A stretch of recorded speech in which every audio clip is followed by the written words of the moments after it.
నమస్తే గురుగారు.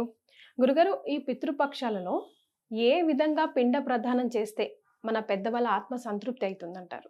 పితృపక్షాలు ఈ నెల 18వ తారీఖు రోజున అనగా సెప్టెంబర్ 18వ తారీఖు నుంచి ప్రారంభమై అక్టోబర్ 2వ తారీఖు వరకు ఉంటాయమ్మా.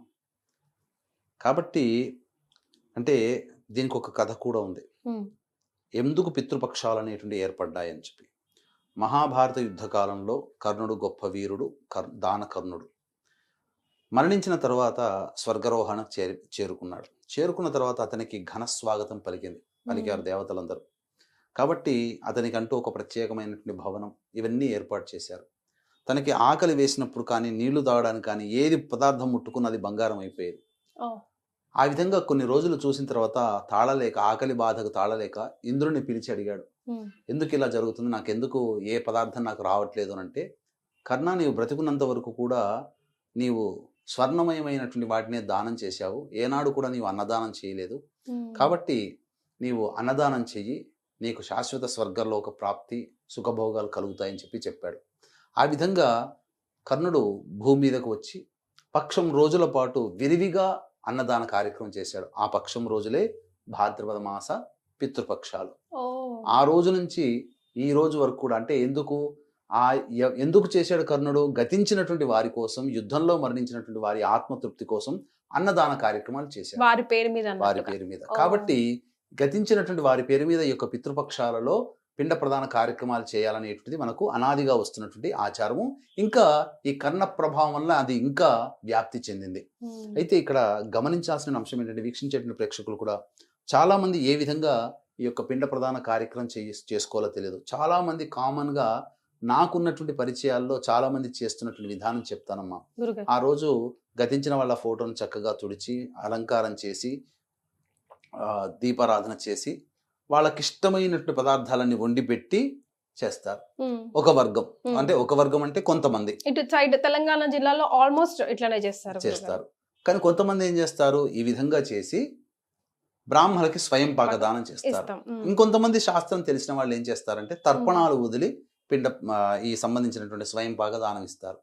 ఇంకా సశాస్త్రీయంగా ఉన్నవాళ్ళు, సాంప్రదాయ కుటుంబీకులు, ఈ యొక్క దీని గురించి, పితృపక్షాల గురించి చాలా బాగా నాలెడ్జ్ ఉన్న వాళ్ళు ఏం చేస్తారంటే చక్కగా బ్రాహ్మణుని పిలిపించి పిండ ప్రదానము, తర్పణాది కార్యక్రమాలు, స్వయం పాకదానము, వస్త్రముతో దక్షిణతో సహా బ్రాహ్మడికి దానం చేస్తారు. ఇది విధానం. అయితే ఈ ఫోటోకి పెట్టడం అనేటువంటిది, చేసుకున్నటువంటి పదార్థాలు పెట్టడం వల్ల వాళ్ళకి ఎలా చెందుతుంది? ఇప్పుడు నేను మా ఇంట్లో చక్కగా, లేదా నీవైనా మీ ఇంట్లో చక్కగా పంచభక్ష పరవణాలు వండుతావు, ఇగో వీటి చూడండి, వీటిని టేస్ట్ చేయండి అని చెప్పి ఫేస్బుక్ లో కానీ ఇంకెక్కడైనా పోస్ట్ చేసాను, ట్విట్టర్లో చేసావనుకో, చూసిన వాళ్ళు బాగుందంటారు కానీ వాళ్ళు తింటారా? వాళ్ళకి ఆ స్మెల్ అవుట్ అవుతుందా అట్లీస్ట్? మరి కాదు. కాబట్టి నువ్వు అట్లాగే ఫోటో దగ్గర పెట్టడం వల్ల నువ్వు ఏం చేసినట్టు, ఎందుకోసం చేసినట్టు? ఫోటో తింటుందా? ఆ ఫోటో పేరు చెప్పి ఆ వ్యక్తి తింటాడా? ఒక విధానం అంటే, ఒక ప్రాసెస్ అంటూ ఉంటుంది కదా. మనం ఏదన్నా ఒక కాఫీ పెట్టాలన్నా, టీ పెట్టాలన్నా ఒక ప్రాసెస్ ఉంటుంది.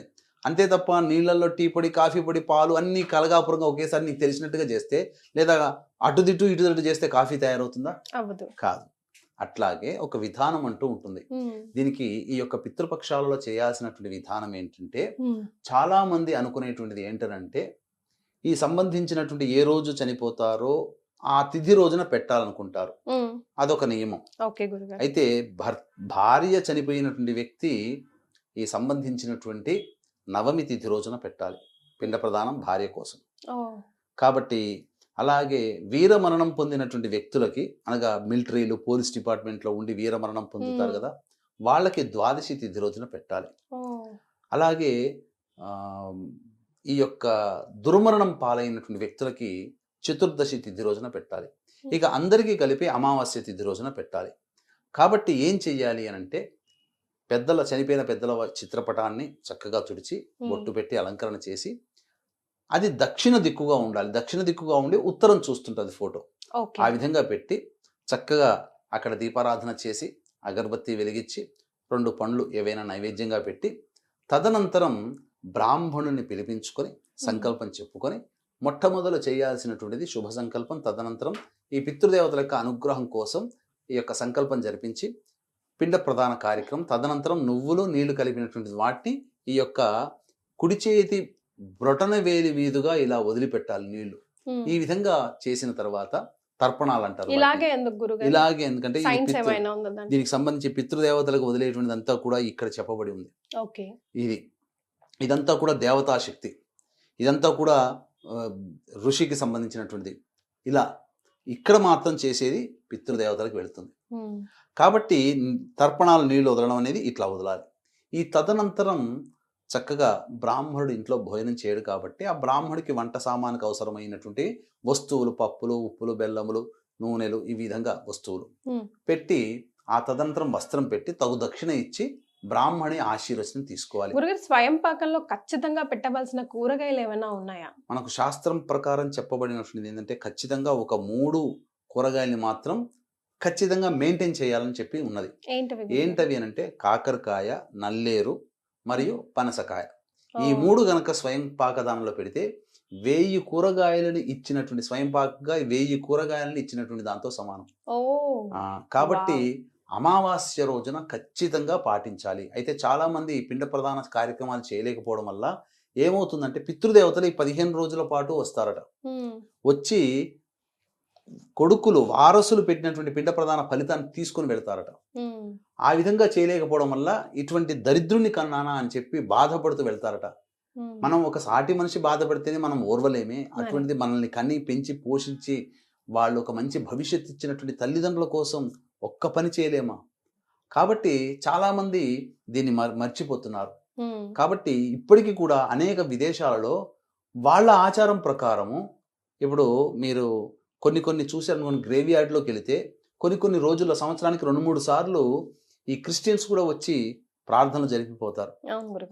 వాళ్ళు పద్ధతిని పాటిస్తున్నారు, మనమే వదిలేస్తున్నాం. హిందువులే 100కి 70 మంది పాటించట్లేదు. 30 మంది భయభక్తులతో శ్రద్ధతో తల్లిదండ్రుల మీద ఉన్నటువంటి ప్రేమతో ఒక 30 మంది అయితే మాత్రం ఖచ్చితంగా చేస్తున్నారు.